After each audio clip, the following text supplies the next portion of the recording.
Hello बच्चों, कैसे हैं आप लोग? बढ़िया एंजॉय कर रहे हैं मौसम का। फर्स्ट क्लास मौसम इस समय चल रहा है, पढ़ाई करने लायक। खूब मेहनत करिए और वीडियो मेरे देखते रहिए।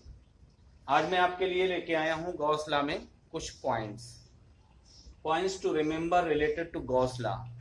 ऐसे पॉइंट होंगे जो हमें हमेशा याद रखना है। गॉस लॉ से रिलेटेड कुछ पॉइंट हैं। ये पॉइंट हमें न्यूमेरिकल्स या फिर शॉर्ट क्वेश्चन या मल्टीपल चॉइस टाइप के क्वेश्चन, उनमें हमारी हेल्प करेंगे। ठीक है, तो ये बहुत इंपॉर्टेंट पॉइंट हैं, इसलिए इनको क्या करना है, याद रखना है, हर वक्त याद रखना है, इनको भूलना नहीं है आपको। ठीक है, चलिए पहले मैं गॉस थ्योरम के बारे में बात करता हूँ। हम लोग गॉस थ्योरम से पढ़ चुके हैं। Due to Gauss law, Gauss law क्या है? गॉस लॉ हमारे पास हम लोग निकालते थे फाई ई इक्वल टू, है ना, क्यू अपॉन एप्सिलॉन। ये तो निकालते थे हम लोग। अगर मैथमेटिकल फॉर्म में इसको लिखते हैं, मैथमेटिक्स की दृष्टि से उसको लिखते हैं, तो फिर कितना लिखता है? क्लोज इंटीग्रल ई वेक्टर डॉट डी वेक्टर, है ना। ये हो गया हमारे पास। अगर इलेक्ट्रिक फील्ड से हमको फ्लक्स फाइंड आउट करना है तो ये फार्मूला अप्लाई करते हैं, और अगर हमें चार्ज से फ्लक्स फाइंड आउट करना है तो ये लिखते हैं। इसमें हमारे पास क्या हो जाएगा, जहां जहां Q इक्वल टू क्या है, इसको हम लोग कायदे से Q नेट कहते हैं या इसको सिग्मा Q कहते हैं, है ना। ये Q इक्वल टू में हमारे पास Q नेट हो सकता है या सिग्मा Q हो सकता है ना। ये क्या है बच्चों, चूंकि Gauss theorem apply only close surface, Gauss की प्रमेय क्या होती है, केवल बंद पृष्ठ के लिए लागू होती है। तो ये बंद पृष्ठ के अंदर या क्लोज सरफेस के अंदर जितना नेट चार्ज होता है वो है ना, क्लोज सरफेस या बंद पृष्ठ के अंदर जितना नेट चार्ज होगा। तो Q इक्वल टू हमारे पास क्या होता है, net charge inside the close surface. ये कौन सा है, नेट चार्ज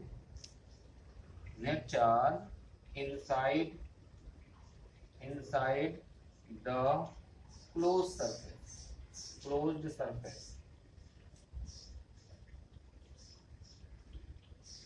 ठीक है बच्चों, किसी भी बंद पृष्ठ के अंदर कुल वैद्युत आवेश, किसी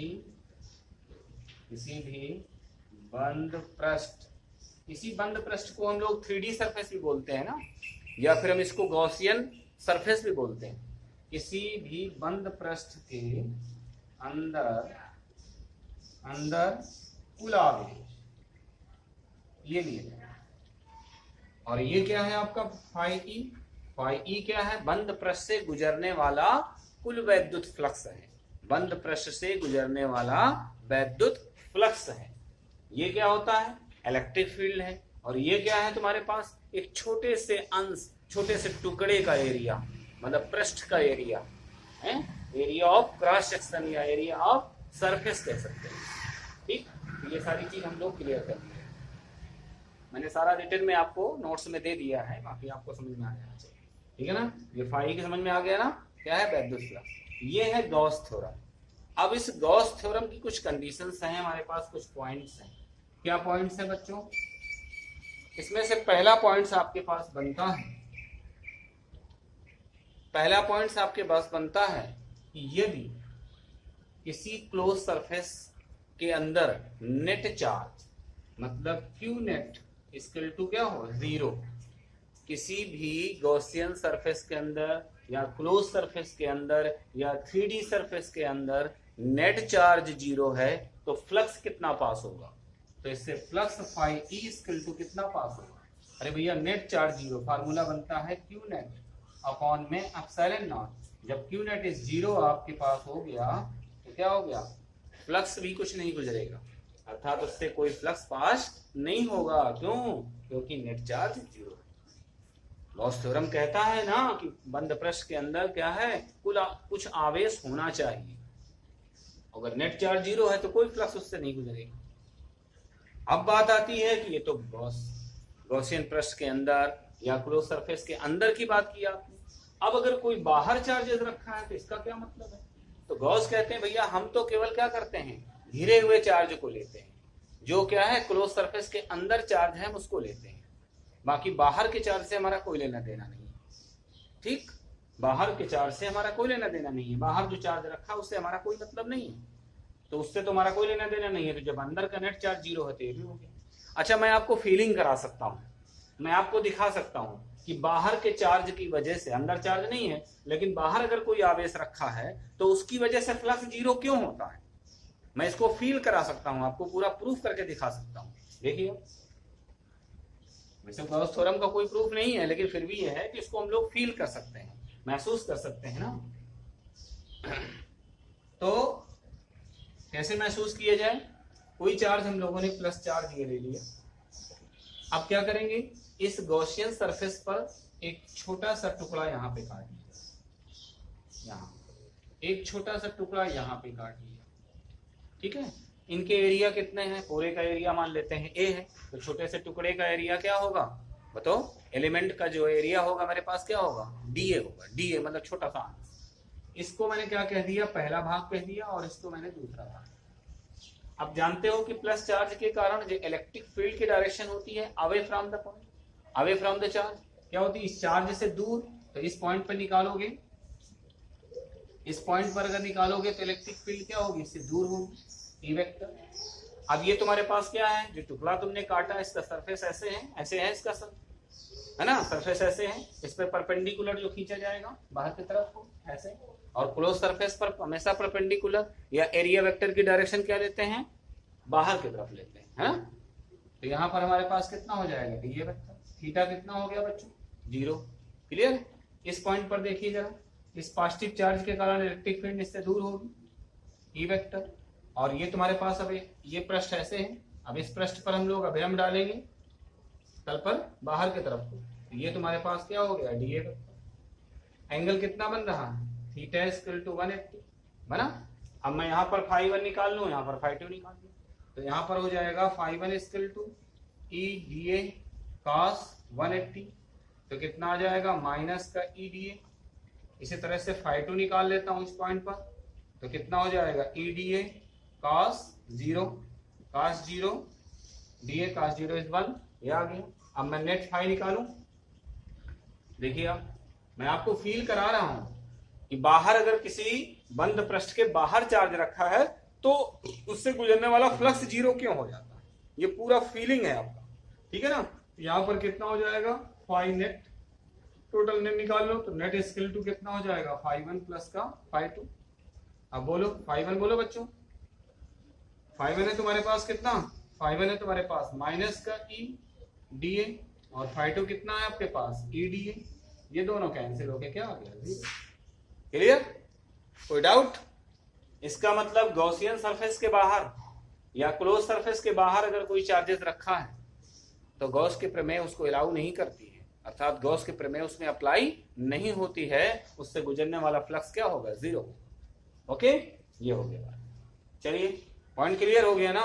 अगर नेट चार्ज किसी क्लोज सरफेस के अंदर 0 है तो फ्लक्स भी 0 होगा, और अगर बाहर कोई चार्जेस रखा है तो उसका कोई मतलब नहीं है। और अगर आप कोई मतलब क्यों नहीं है उसको मैंने आपको दिखा दिया कि प्लस चार्ज मैंने बाहर लेकर के दिखा दिया कि उसका मतलब क्यों नहीं है, क्योंकि ऑलरेडी हमारे पास नेट फ्लक्स क्या हो जाएगा? 0। ओके, आगे बढ़ते हैं।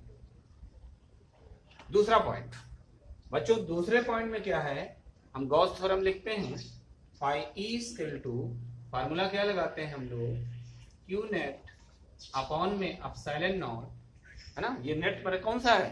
गॉसियन सरफेस के इनसाइड वाला charge, equal to mathematical form में E vector dot D A. तो बच्चों देखिए, अगर चार्ज, ये गॉसियन सरफेस बना लीजिए या क्लोज सरफेस बना लीजिए। अब अगर मैं क्या है इसके अंदर Q1 चार्ज ले लिया, Q2 चार्ज ले लिया, बाहर मैंने Q3 चार्ज ले लिया, या फिर एक प्लस का ले लिया, माइनस का ले लिया, इस तरह से मैंने कोई चार्जेस ले लिया, ठीक है ना। ये भी मैंने प्लस का ले लिया।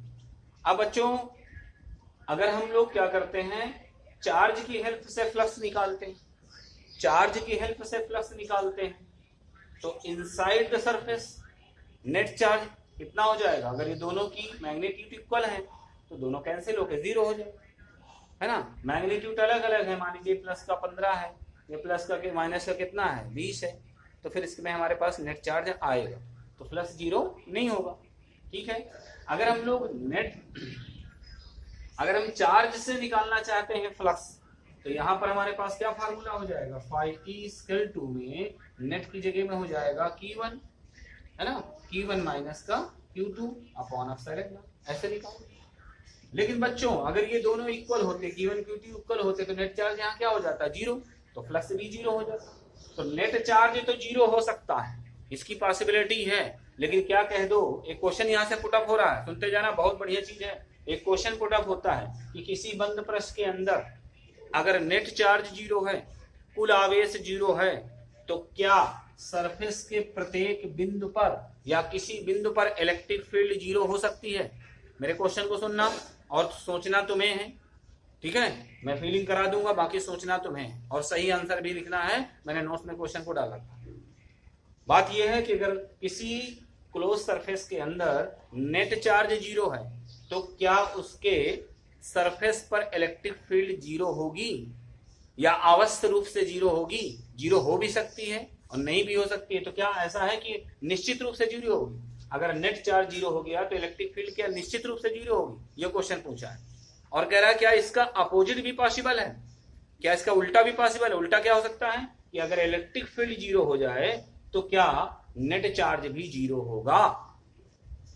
फिर दोबारा रिपीट कर रहा हूं क्वेश्चन को, अगर किसी गॉसियन सरफेस के अंदर या क्लोज सरफेस के अंदर किसी बंद पृष्ठ के अंदर नेट चार्ज 0 है, तो क्या सरफेस के प्रत्येक पर किसी भी पॉइंट पर इलेक्ट्रिक फील्ड 0 हो सकता है। मतलब 0 हो सकता नहीं, आवश्यक रूप से 0 होगा, निश्चित रूप से 0 होगा, क्या ऐसा पॉसिबल है। और अगर ऐसा पॉसिबल है तो इसका अपोजिट भी क्या पॉसिबल है कि इलेक्ट्रिक फील्ड को अगर 0 कर दिया जाए तो क्या नेट चार्ज 0 होगा। ये क्वेश्चन है, इसको आपको सोचना है और इसका आंसर मुझे कमेंट्स के माध्यम से बताना है, या फिर मैं कमेंट्स करके मुझे बताना है। ठीक, ये हो गया। तो मैं आपको बताना यहाँ पे चाहता था सेकंड पॉइंट पे, अगर नेट मुझे चार्ज की मदद से फ्लक्स निकालना होगा तो इनसाइड द सरफेस देखना होगा चार्ज को, ये मैंने देख लिया। और बच्चों अगर मुझे इसकी मदद से निकालना होगा, इलेक्ट्रिक फील्ड की मदद से मुझे निकालना होगा, है ना, फ्लक्स निकालना होगा इलेक्ट्रिक फील्ड की मदद से, तो फिर क्या करूंगा, तब इलेक्ट्रिक फील्ड क्या है, ये अंदर वाले चार्जों की वजह से केवल इलेक्ट्रिक फील्ड यहां नहीं निकाली जाएगी पृष्ठ पर, इसमें अंदर वाले चार्ज भी लिए जाएंगे और बाहर वाले चार्ज की वजह से यहाँ रिजल्टेंट निकालना पड़ेगा, इलेक्ट्रिक फील्ड का रिजल्टेंट निकालना पड़ेगा, परिणामी निकालना पड़ेगा। परिणामी निकालना आपको आज जानते हो, जैसे प्लस चार्ज है, इसके कारण इलेक्ट्रिक फील्ड की डायरेक्शन क्या होगी, इसके कारण इलेक्ट्रिक फील्ड की डायरेक्शन बाहर की तरफ, away from the. Negative charge है, इसके कारण इलेक्ट्रिक फील्ड अंदर की तरफ, है ना। इसमें क्या है, पॉजिटिव चार्ज है, इसके कारण इलेक्ट्रिक फील्ड इससे दूर की तरफ। तो यहाँ पर नेट इलेक्ट्रिक फील्ड निकालना पड़ेगा, अर्थात मुझे कहने का मतलब यह है कि रिजल्टेंट निकालना पड़ेगा। क्योंकि ये वेक्टर क्वांटिटीज है, इसलिए मुझसे क्या निकालना पड़ेगा, इसका परिणामी निकालना पड़ेगा। तो तीनों आवेशों के कारण सरफेस के किसी बिंदु पर परिणामी विद्युत क्षेत्र की तीव्रता निकालनी पड़ेगी।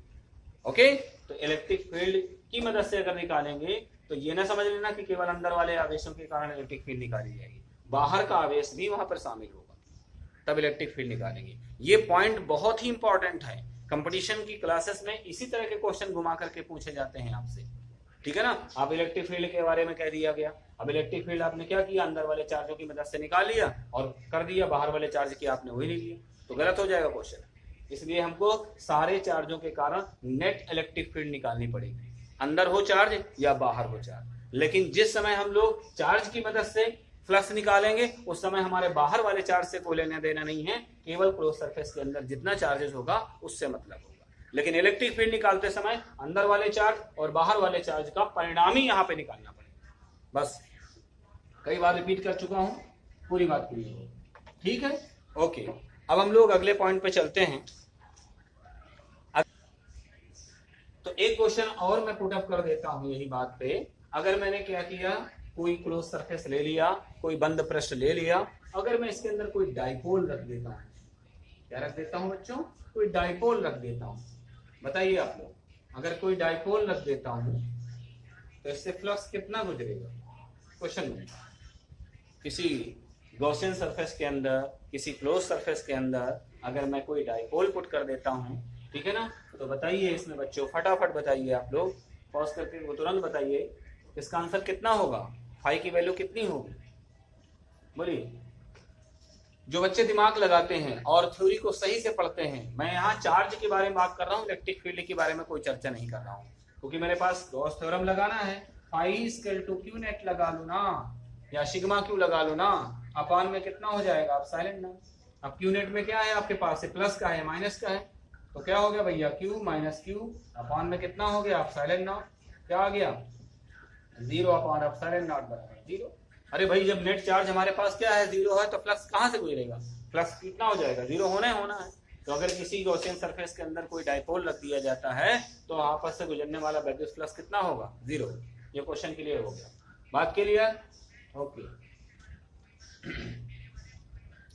अब बच्चों क्या है, आपसे क्वेश्चन पूछा जा सकता है, क्या पूछा जा सकता है क्वेश्चन, कि गॉसियन सरफेस जो है किन किन फील्ड्स के लिए लागू होता है, किन किन फील्ड्स के लिए लागू होता है, मतलब वैद्युत क्षेत्र के लिए लागू होता है, कि चुंबकीय क्षेत्र के लिए लागू होता है, कि आपका ग्रेविटेशनल फील्ड के लिए लागू होता है, गुरुत्वीय क्षेत्र के लिए लागू होता है। तो बच्चों सीधी सी बात है कि जो गॉस थ्योरम है हमारा, वो अप्लाई होता है जो क्षेत्र व्युत्क्रम वर्ग के नियम का पालन करते हैं, इनवर्सली प्रोपोर्शनल के रूल का फॉलो करते हैं। मतलब जैसे इलेक्ट्रिक फील्ड का हम लोग फार्मूला लिखते हैं 1/4 pi epsilon not Q upon R square, तो इसमें से ये तो कांस्टेंट हो गया हमारे पास, तो E इज प्रोपोर्शनल 1/R हो गया, ये व्युत्क्रम वर्ग के नियम का पालन करता है। इस क्षेत्र के लिए गॉस लॉ अप्लाई क्या होगा, अप्लाइड होगा, गॉस लॉ हमारा लागू होगा। तो गॉस लॉ उन क्षेत्रों के लिए अप्लाइड होता है जो व्युत्क्रम वर्ग के नियम का पालन करते हैं। आप कहोगे सर गुरुत्वीय त्वरण के गुरुत्वीय क्षेत्र के लिए भी लागू हो जाएगा, बिल्कुल लागू हो जाएगा। फार्मूला होता था F इक्वल टू में G m1 m2 बटे में R स्क्वायर, फिर F is proportional 1/R square, ये भी व्युत्क्रम वर्ग के नियम का पालन करता है, लागू हो जाएगा, ठीक है। तो विद्युत क्षेत्र और चुंबकीय क्षेत्र, विद्युत क्षेत्र और गुरुत्वीय क्षेत्र दोनों के लिए लागू होगा, चूंकि व्युत्क्रम वर्ग के नियम का फॉलो करते हैं दोनों रूल, ठीक। इसके बाद में आता है चुंबकीय की बात टिपिकल है थोड़ी सी। चुंबकीय क्षेत्र भी व्युत्क्रम वर्ग के नियम का फॉलो करता है, लेकिन चुंबकीय क्षेत्र में गॉस लॉ लागू नहीं होता। अब ये क्वेश्चन आप कैसे कि सर अभी आपने कहा कि अगर व्युत्क्रम वर्ग के नियम का पालन करता है तो वहां लागू होता है। मामला ये भी है कि व्युत्क्रम वर्ग के रूल को तो देखेंगे, लेकिन साथ साथ में नेट चार्ज को भी तो देख रहा है, मिल गया ना, net charge inside the surface के अंदर नेट चार्ज भी को तो देखना है, तो नेट चार्ज हमारा 0 ना होने पाए, इस बात को ध्यान रखना है। अगर नेट चार्ज 0 हो जाएगा तो उस कंडीशन में गॉस थ्योरम अप्लाई नहीं होगी। अब यहाँ पर चुंबकीय क्षेत्र में आते हैं। भाई चुंबकीय क्षेत्र पैदा कैसे होता है, जैसे चुंबक को तुमने रखा, इसमें नॉर्थ पोल और क्या होते हैं, साउथ पोल, ठीक। नॉर्थ पोल और साउथ पोल होते हैं। यहाँ से आपके पास क्या होती हैं, मैग्नेटिक फील्ड लाइंस यहाँ से निकलती हैं, यहाँ से घूम करके ऐसे आती हैं, यहाँ से निकलती हैं, यहाँ से घूम करके ऐसे आती हैं, ये है। इसमें से तुम्हारे पास क्या बनते हैं, बोलो, एक बंद पृष्ठ बनता है, क्लोज सरफेस बनता है। यहाँ पर एक तुम्हारे पास ये तुम्हारा राउंड लेकर के, उसमें क्या होता था, इलेक्ट्रिक फील्ड में पॉजिटिव चार्ज होता था, नेगेटिव चार्ज होता था। यहाँ से फील्ड लाइन निकलती थी यहाँ पर, और यहाँ पर जाकर क्या हो जाती है, रुक जाती है। यहाँ से निकली, यहाँ पर जाकर रुक गई। यहाँ पे ऐसा नहीं हो रहा। मैग्नेटिक फील्ड में क्या होता है कि मैग्नेटिक फील्ड लाइंस जो निकलती हैं यहाँ से निकलना शुरू करती हैं और यहाँ पर रुक जाती हैं। जिस तरह से निकलती हैं वो पॉजिटिव सिरा माना जाता है, जिस तरह पर एंट्री करती हैं वो नेगेटिव सिरा माना जाता है। तो अगर यहाँ पर मैग्नेटिक फील्ड में हम नेट चार्ज निकालें तो नेट चार्ज हमारे पास क्या हो जाएगा, 0। तो मैग्नेटिक फील्ड के अंदर नेट चार्ज 0 हो जाता है, क्योंकि मैग्नेटिक फील्ड सिंगल पोल का कभी होता ही नहीं। अगर सोचो कि केवल यहाँ पर प्लस चार्ज रख दें तो मैग्नेटिक फील्ड पैदा हो जाएगा ना, केवल नेगेटिव चार्ज रख दें मैग्नेटिक फील्ड पैदा हो जाएगा ना, ठीक है। मैग्नेटिक फील्ड पर जो आवेश होता है, चार्ज होता है, वो हमेशा डबल पोल के कारण होता है, सिंगल पोल पर मैग्नेटिक फील्ड होता ही नहीं। मतलब अगर हम किसी चुंबक को माने कि चुंबक हमारा है और उसके अगल बगल चुंबकीय क्षेत्र है, तो चुंबक पूरा होगा और चुंबक में डबल पोल जरूर होंगे, मतलब N पोल भी होगा और S पोल भी होगा, है नॉर्थ पोल भी होगा और साउथ पोल भी होगा, उत्तरी ध्रुव दक्षिणी ध्रुव। कभी भी चुंबक सिंगल पोल का नहीं हो सकता। अब तुम कह दो सर हम 20 से इसको काट दें, चुंबक को हमने 20 से काट दिया, अब कह दो सर ये तुम्हारा एन पोल अलग हो गया, एस पोल अलग हो गया ना, चुंबक को जहां से आप तोड़ देंगे वहीं पर नए पोल फिर से पैदा हो जाएंगे। अगर ये एन था तो यहाँ एस पैदा हो जाएगा, और ये एस है तो यहाँ पर क्या पैदा हो जाएगा, एन।